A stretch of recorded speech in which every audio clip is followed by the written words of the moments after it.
Profesor Gabriel Perdomo, el auditorio es suyo, tenemos 30 minutos para la ponencia y posteriormente haremos las intervenciones al público. Bueno, muy buenas tardes, un agradecimiento a todos ustedes. Para mí es placentero estar en esta reunión de la Academia de Historia y de esa alianza con otras instituciones para fomentar la investigación, para pensar nuestras regiones y para proyectarnos hacia una sociedad democrática, civilizada y en paz. Felicitaciones a los organizadores de este evento, porque no es fácil organizar estos eventos en estos mundos de pandemia y cuando la universidad pública no ha sido favorecida como se quiere. Muchas gracias a la asistencia de todos ustedes que me honran con su presencia. Esta ponencia se enmarca en una pregunta que me formulé en el Caquetá hace más de 30 años. Yo le he preguntado al Caquetá para que me diga de qué violencias y amores ha nacido, cómo ha sido ese proceso, qué es y qué proyecto aspira a construir. Yo diría que esa pregunta macro me embarcó en estas preguntas problemáticas, aprovechando la asesoría de Bernardo Tovar, un gran maestro, quien nos orientó con otros profesores de la Universidad Nacional en estas líderes de la historia.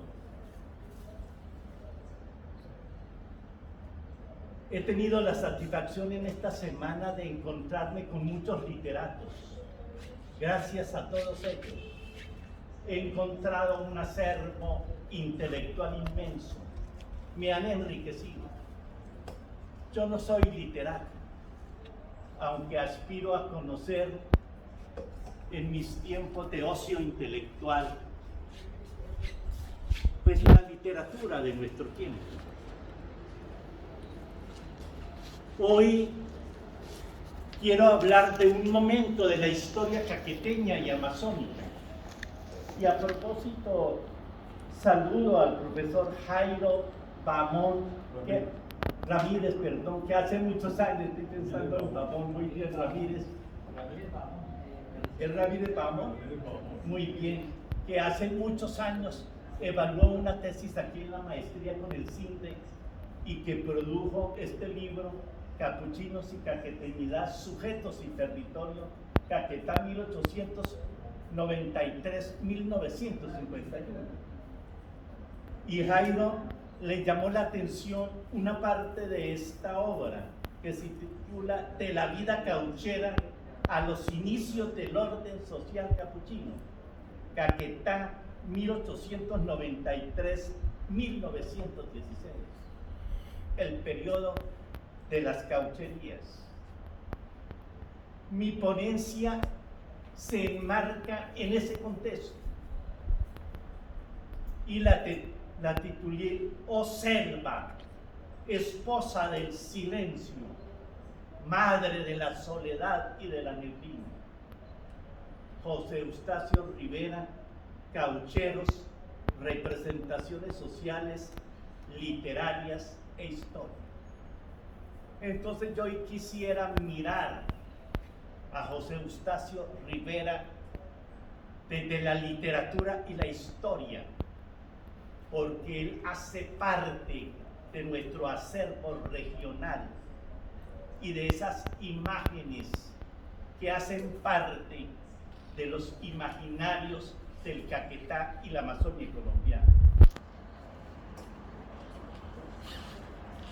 Jugué mi corazón al azar y me lo ganó la violencia, José Eustacio Rivera. Pero hay otra cosa y otra frase de Rivera que se enmarca todavía dentro de nuestra realidad amazónica. Soy un grávido río, siempre he sido eso, un río que copia paisajes, un río nostálgico que canturrea por la voz del oleaje las canciones de la selva de donde vengo, de la entraña donde nací. Los anteriores epígrafes nos introducen en la temática literaria de José Eustacio Rivera, a la vez que nos invitan a pensar el devenir amazónico, después de siglos de olvido, y ellos nos conducen a dos acontecimientos que le hicieron recordar al país la existencia de la selva del sur, en el Gran Caquetá, en la Amazonia colombiana. Así, en el año de 1924 fue presentada a la luz pública la novela La Vorágine, la gran obra literaria que habla de las vicisitudes en un momento de este territorio verde de América. Además, en los años de 1932-33 ocurrió el conflicto con el Perú, cuando nuestras selvas fueron invadidas de una manera más visible y abierta, y se atentó contra la soberanía nacional desde esta región amazónica y surcolombiana. En este contexto, desde la historia y la literatura, hacemos memoria de José Eustacio Rivera, el gran prosista y poeta que evoca y rememora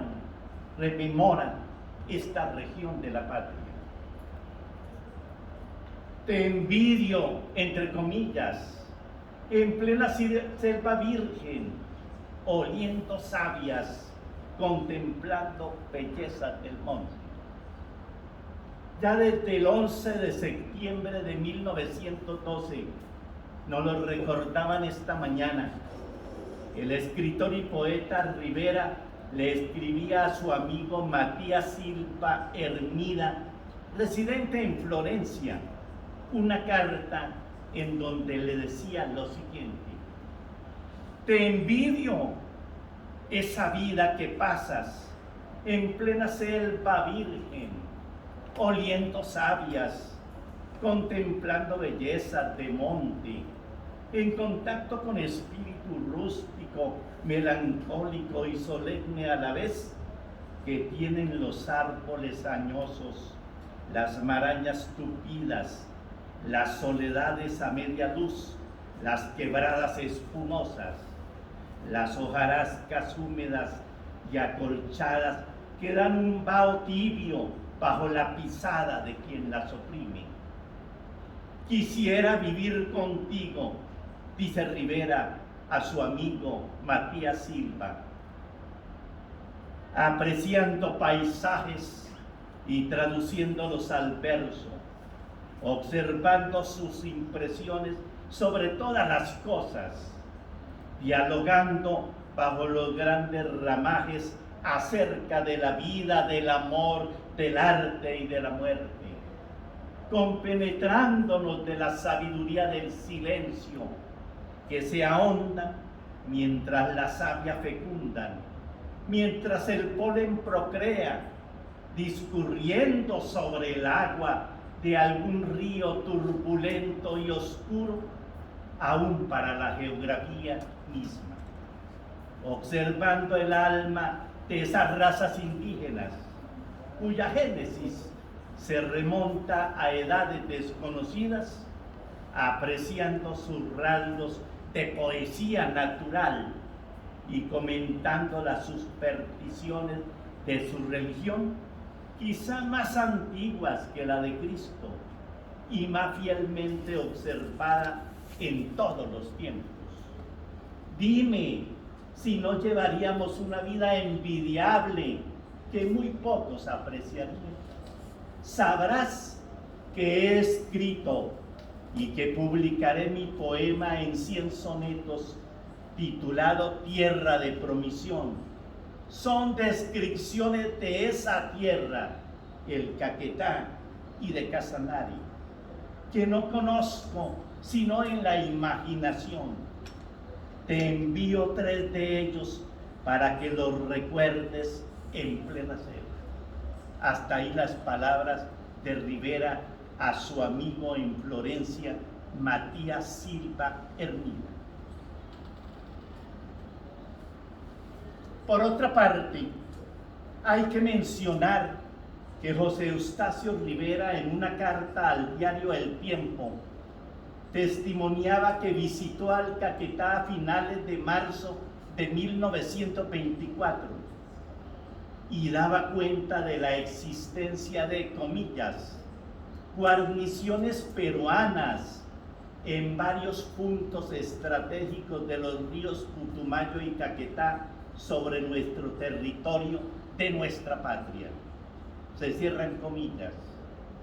Era el tiempo de los caucheros y de la Casa Arana, y momentos en que era amenazada y violada la soberanía nacional de Colombia. Ahora bien, ubicándonos y recordando nuestra historia, no hay duda que en el río humano y territorial, y somos río humano porque nos cambiamos todos los días, porque somos sujetados, condicionados, paridos en las sociedades y en las culturas. Y recuerdo que ubicándonos y recordando nuestra historia, no hay duda que en el río territorial y humano los territorios también se transforman. En el curso y vertientes del Gran Caquetá o Yapurá se conjugan pluralidad de voces y expresiones que dan significado al tejido biosociocultural de esta región de Colombia. En estos días se ha hablado aquí de la identidad nacional. Bueno, es una discusión compleja.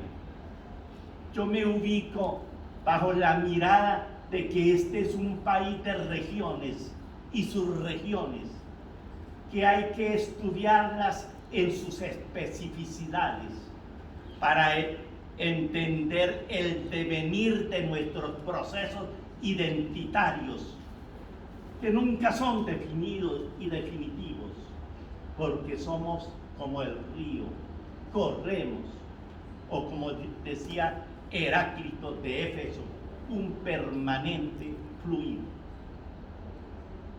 En esta perspectiva, el devenir de la caqueteñidad, yo he tratado de construir esa categoría como expresión de sujetos y territorios, ambas se conjugan.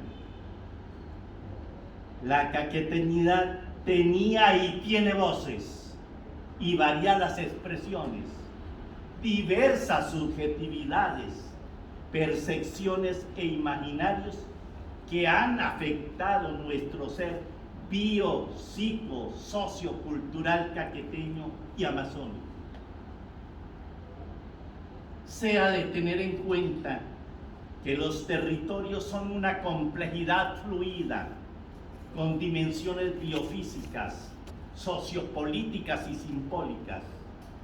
Y en esta región de selvas y de ríos embrujados, en el espesor de la Manigua, más allá de la presencia de indígenas, extractores caucheros, frailes capuchinos, hubo también las expresiones de nuestros poetas y literatos que imaginaron y significaron desde lo real y simbólico las vicisitudes de hombres y mujeres de la Amazonía. Entre este conjunto de literatos, narradores de la selva, se encuentra, entre otros, la personalidad egregia de José Eustacio Rivera, cantor de la selva, a partir de las obras La Vorágine y Tierra de Promisión.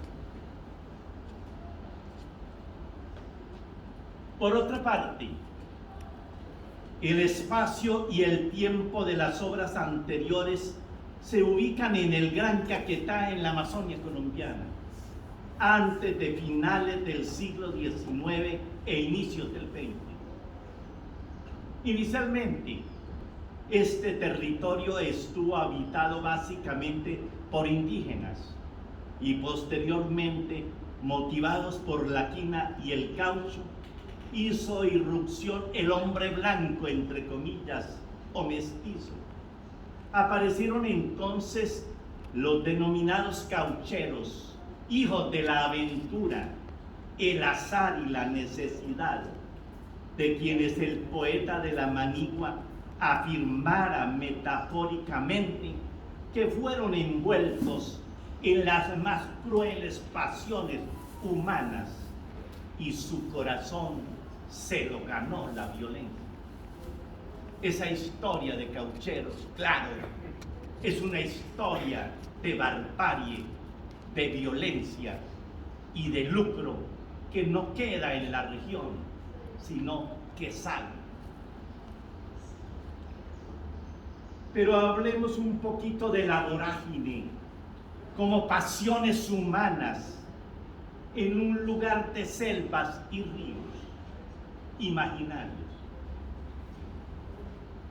Las palabras de José Eustacio Rivera enunciadas en La vorágine, referidas a pasiones humanas en un lugar de selvas y ríos, nos introducen desde las representaciones sociales y los imaginarios. Y hay una historia y un devenir también de las representaciones sociales y los imaginarios. Nos introducen en la complejidad de la Amazonía en los tiempos de la explotación y la barbarie cauchera, en un territorio donde, al decir de Antonio García, al hacer la introducción a la obra literaria Toá, otro cantor de la selva, allí estaban los más fuertes y los más débiles, los más rencorosos, los más diabólicos y los más humanos, todos reunidos por un imperativo biológico en el mismo paraíso y en el mismo infierno. Es igual. Se cierran las palabras en esa introducción de Antonio García a la obra de Uribe Piedrahíta en Toá, Narraciones de Caucherías. Las percepciones e imaginarios expresadas en La vorágine y otros autores y obras literarias, podíamos referirlas al continente latinoamericano. Claro, la selva continental tiene voces. Hicieron parte de un momento de la caqueteñidad y de la amazoneidad, comprendidas como devenir territorial y humano en el Gran Caquetá y la cuenca verde del río Amazonas. Allí en las selvas, los ríos y la vida misma eran significados, y desde esta mirada, los territorios no eran simplemente espacios ocupados, como dirá algún economista, no ocuparon el espacio, sino que fueron y son construcciones biofísicas, sociopolíticas y simbólicas, inmersas en el tiempo y en el espacio, y afectados por la acción humana. Las selvas, los ríos y el ser social del cauchero. Para dar cuenta de los imaginarios sobre la selva y las relaciones entre el hombre y la naturaleza, utilizamos, entre otras, las expresiones literarias, pues tal como lo afirma Germán A. Palacios Castañeda en su libro Fiebre de Tierra Caliente, una historia ambiental de Colombia, comillas, las narraciones literarias de la época permiten detectar el cambio simbólico del paisaje, se cierran comillas.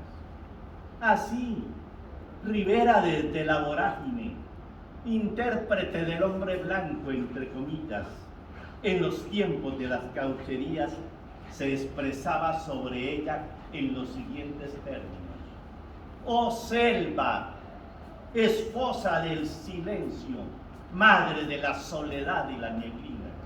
Vayamos a la selva y a pesar de la forestación, entendemos que es cierto. Oh selva, esposa del silencio, madre de la soledad y de la neblina. ¿Qué hado maligno me dejó prisionero en tu cárcel verde? Los pabellones de tus ramajes, como inmensa bóveda, siempre están en mi cabeza, entre mi aspiración y el cielo claro, que solo entreveo cuando tus copas estremecidas mueven su oleaje a la hora de tus crepúsculos angustiosos. Se cierra comillas. El mismo literato, en torno a las selvas y sus percepciones, continúa afirmando: tú eres la catedral de la pesadumbre, donde dioses desconocidos hablan a media voz en el idioma de los murmullos, prometiendo lo que evitara los árboles imponentes contemporáneos del paraíso, que ya eran decanos cuando las primeras tribus aparecieron y esperan impasibles el hundimiento de los siglos venturos. Tus vegetales forman sobre la tierra la poderosa familia que no se traiciona nunca, el abrazo que no puede darse tus ramazones lo llevan las enredaderas y los bejucos, y eres solidaria hasta en el dolor de la hoja que cae. Tus multísonas voces forman un solo eco al llorar por los troncos que se desploman, y en cada brecha los nuevos gérmenes apresuran su gestación. Tú tienes la adustez de la fuerza cósmica y encarnas un misterio de la creación. Se cierran comillas. La selva es triste, según Rivera, es, comillas, la catedral de la pesadumbre, y ella misma encarna a la vez la adultez de la fuerza cósmica, y es el misterio de la creación. Por lo demás, los ríos en la selva han sido un poder embriagador y misterioso, y en este contexto son significativas la expresión del poeta de la selva, José Eustacio Rivera, quien dijo de los seres humanos y de sí mismo: soy un grávido río, siempre he sido eso, un río que copia paisajes, un río nostálgico que canturrea por la voz el oleaje, las canciones de la selva de donde vengo, de la entraña donde nací. Golpeo suavemente contra las rocas y hago una espuma menuda y liviana. El sol gusta de mis espumas y se pone a navegar en ella, perseguido por un águila, y yo gusto del sol y del águila. A veces asombro los altos montes que me rodean, que se pierden en las nubes con la vorágine de mi trueno y el turbión de mi sangre. Siempre he sido un río que da de beber y de pescar, que corre y se detiene, y vuelve a correr y a detenerse. Se cierran comillas. Pero a la vez Rivera se define a sí mismo en relación con la naturaleza y el río. Soy un grávido río. Bueno, no repito eso que ya lo leí anteriormente. A él no le basta reflexionar en torno a sí mismo o a significar las selvas y los ríos, sino que explora, identifica la personalidad del cauquero. uno de los sujetos de ese momento, comprendido entre finales del siglo XIX y las 3 primeras décadas del siglo XX, cuando el territorio del Caquetá, por intermedio de algunos empresarios y peones caucheros, se había abierto a un movimiento migracional, marginal y de frontera. Al respecto, Rivera define de alguna manera el quehacer de los protagonistas de esta historia y de uno de sus personajes afirma, comillas, yo he sido cauchero, soy cauchero, viví entre fangosos rebalses en la soledad de las montañas, con mi cuadrilla de hombres palúdicos, los he visto en la selva del Caquetá, picando la corteza de unos árboles que tienen sangre blanca como los dioses. A 1000 leguas donde nací, maldije los recuerdos porque son tristes. El de los padres que envejecieron en la pobreza, esperando el apoyo del hijo ausente.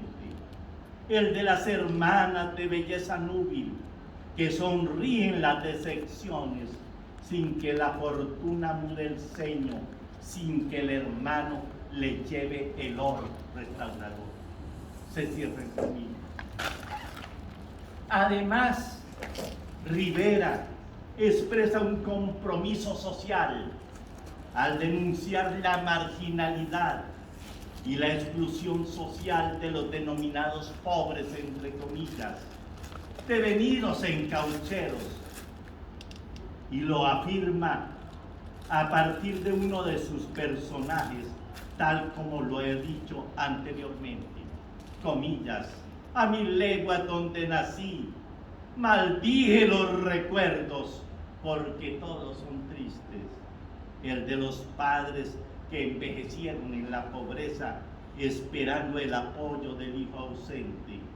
El de las hermanas de belleza núbil, que sonríen las decepciones, sin que la fortuna mude el ceño, sin que el hermano le lleve el oro restaurador.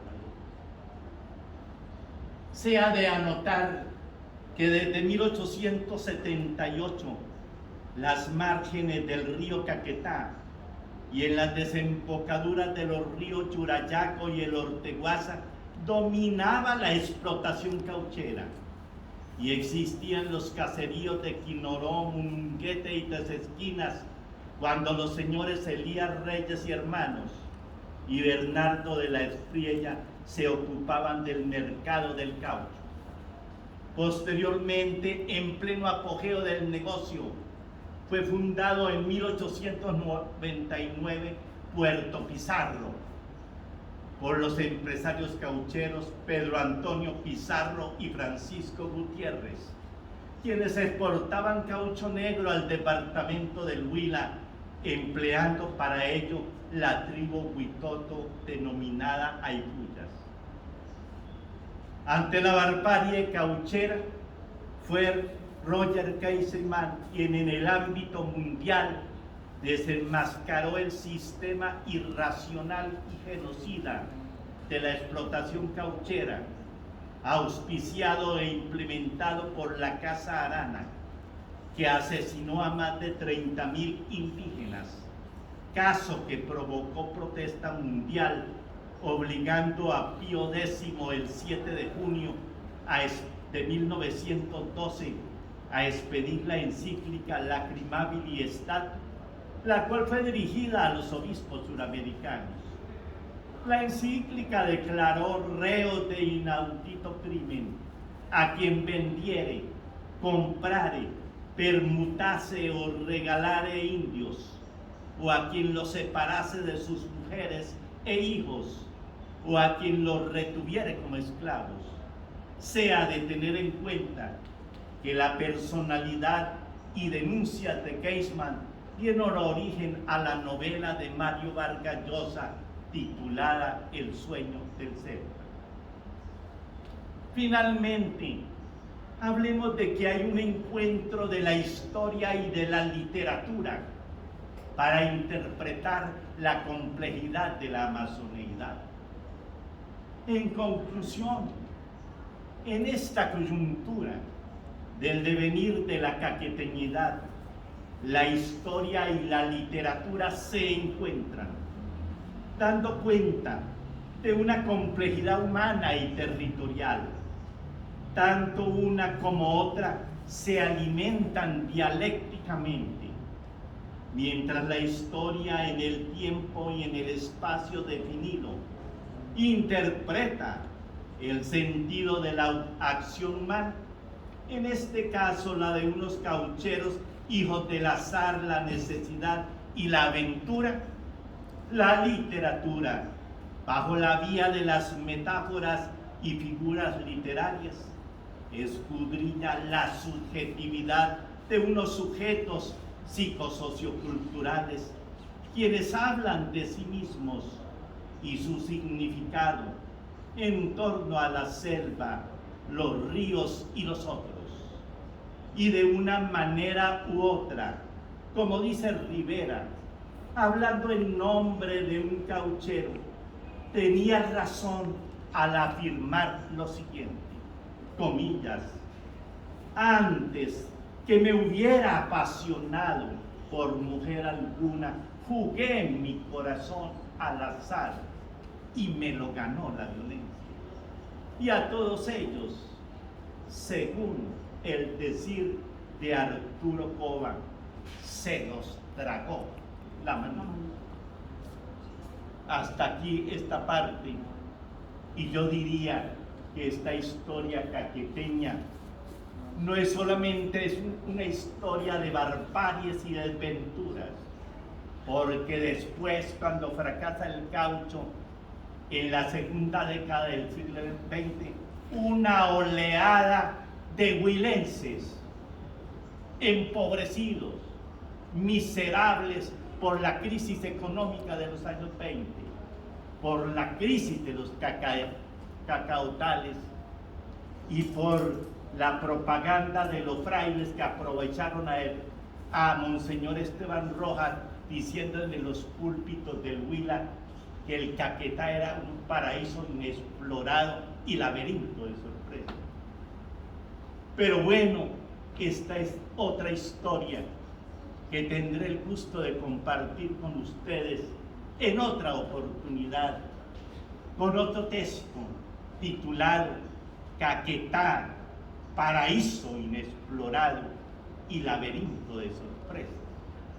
En la selva la mesa está servida. Narraciones de colonos y de viajeros. Primeras décadas del siglo XX. A todos ustedes, muchas gracias.